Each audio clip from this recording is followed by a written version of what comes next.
बड़ा सोचो, जल्दी सोचो और आगे की सोचो, ऐसे क्योंकि विचारों पर किसी एक का अधिकार नहीं है। ऐसा कहना था धीरूभाई अंबानी का, जिन्होंने एक गरीब परिवार से दुनिया के सबसे अमीर आदमी होने का रास्ता तय किया। बहुत कम लोग जानते होंगे कि धीरूभाई अंबानी का वास्तविक नाम धीरजलाल गोवर्धन दास अंबानी है। धीरूभाई का जन्म 28 दिसंबर 1932 को गुजरात के छोड़वाड़ गांव में हुआ था। हाई स्कूल में ही उन्होंने पढ़ाई छोड़ और पकौड़े बेचने लगे।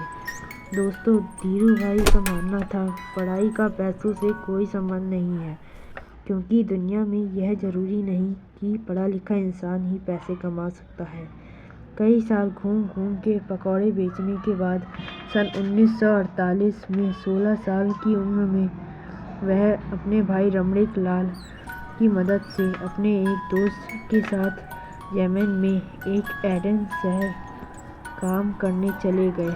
एडन पहुंचकर पहले पेट्रोल पंप पे काम किया, फिर उसी जगह पे कुछ समय बाद क्लर्कियल पोस्ट पे 300 रुपये प्रति माह वेतन पर काम करने लगे। वह दिन भर के बाद भी वह कोई तो कोई काम पार्ट टाइम जॉब के तौर पर करते रहते थे, जिसके कारण उन तीनों में उनके पास सबसे ज़्यादा पैसे रहते थे। फिर भी उनके दिमाग में हमेशा अपना बिजनेस करने का ख्याल चलता रहता था। बाद में कंपनी वालों ने उनके काम से खुश होकर उन्हें मैनेजर बना दिया। कुछ दिन उस पोस्ट पे काम करने के बाद वह अपने वतन भारत वापस लौट आए, क्योंकि उनके दिमाग में तो कुछ और ही चल रहा था। 1955 में उन्होंने 15,000 रुपये लगाकर अपने चचेरे भाई चंपकलाल दमानी के साथ मिलकर मसाले के निर्यात और पॉलिस्टर के धागे के आयात का बिजनेस स्टार्ट किया। उनकी मेहनत के दम पर कंपनी का टर्नओवर 10 लाख रुपए सालाना हो गया।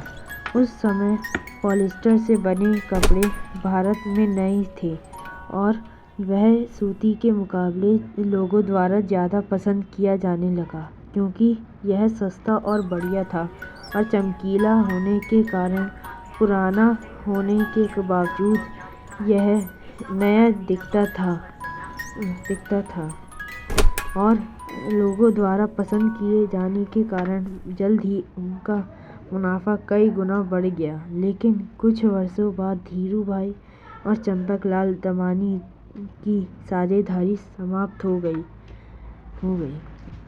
क्योंकि दोनों के व्यापार करने के तरीके बहुत अलग थे।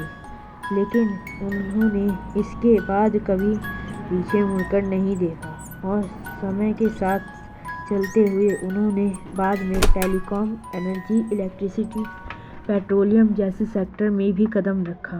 दोस्तों, अगर आप अपने समय में अनुरूप अपने आप को ढाल लेते हैं ना, तो कुछ भी असंभव नहीं रह जाता। बाद में 2002 को धीरूभाई अंबानी ने इस दुनिया को अलविदा कह दिया। धीरूभाई का कहना था कि जो सपने देखते हैं ना, की हिम्मत करते हैं, वो पूरी दुनिया को जीत सकते हैं। अगर आपको हमारी वीडियो पसंद आए तो लाइक, शेयर, सब्सक्राइब करना ना भूलिएगा। धन्यवाद।